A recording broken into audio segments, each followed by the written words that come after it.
Kamusta ka mga friends? Balik at may quick na naman tayo video or long video o punta minsan sa long video. Review lang natin itong stock, factory stock tayo ng Honda Dio 110 Pro 2021. Nabili ko siya noong August 13, 2021. Magdi 3 years and 5 months siya. Ayan, mga battle scar niya at bala kong mga pinturahan yung mga kalawang na yan sa next day of po. Ayan, bago ako magpalit ng gulong, reviewin muna natin ito. Nabili ko siya August 13, 2021 at yan yung ito currently yung rear tire ko na nilagay ko sa front tire ko. Ayan, upod niya. And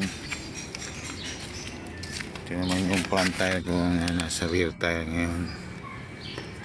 Ayan, medyo makapal ko siya kasi ito yung medyo stress pag ano eh. Ito yung may ano sa CVT natin, kaya mas madaling maupod.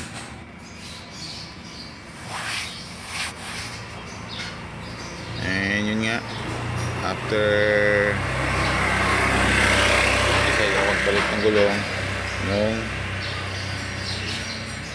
September 20, 2023.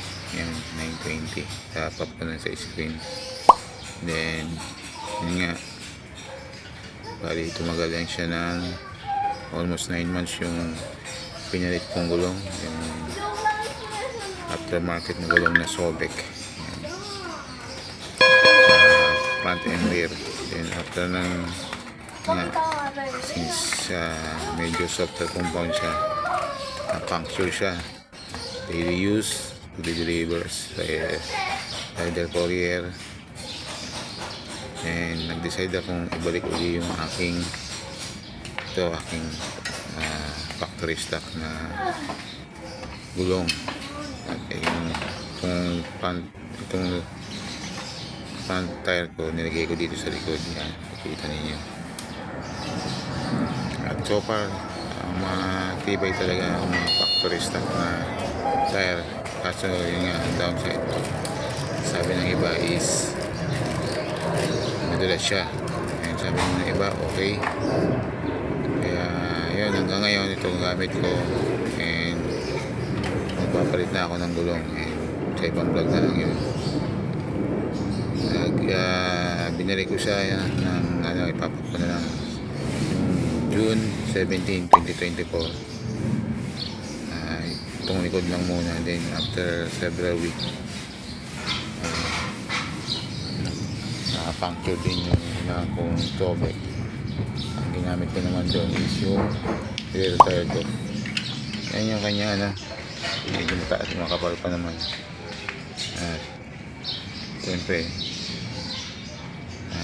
ilang kilometer na yung kilometer since yung binili ko, tapos na-stock siya ng 9 months, then binalik ko ulit siya hanggang ngayon. Siyempre for safety purposes, siguro kailangan natin din palitan kung mag-try ng iba. Yun lang, quick lang naman din feedback and review sa aking factory stock na gulong. Ang brand niya is MRF, ang size niya is 90-100 by 10, and India siya, made in India.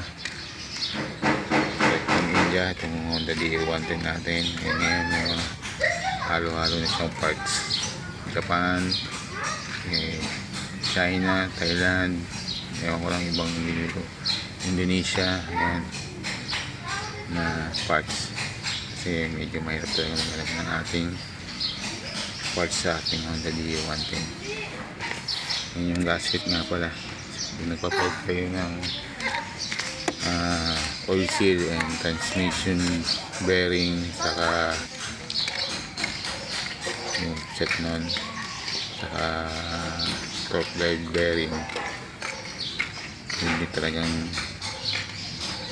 ng transmission gasket as much as possible. Sabi nung gamit ko na gumawa nito is yung original na gasket. Kasi yung gamit lang dito yung paper gasket.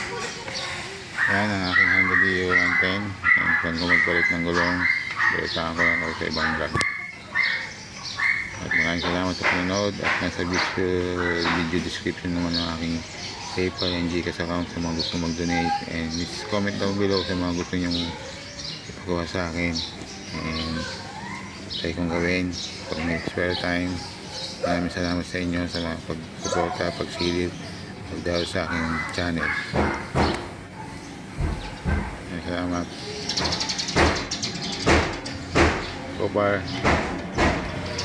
okay naman itong factory stock na gulong natin.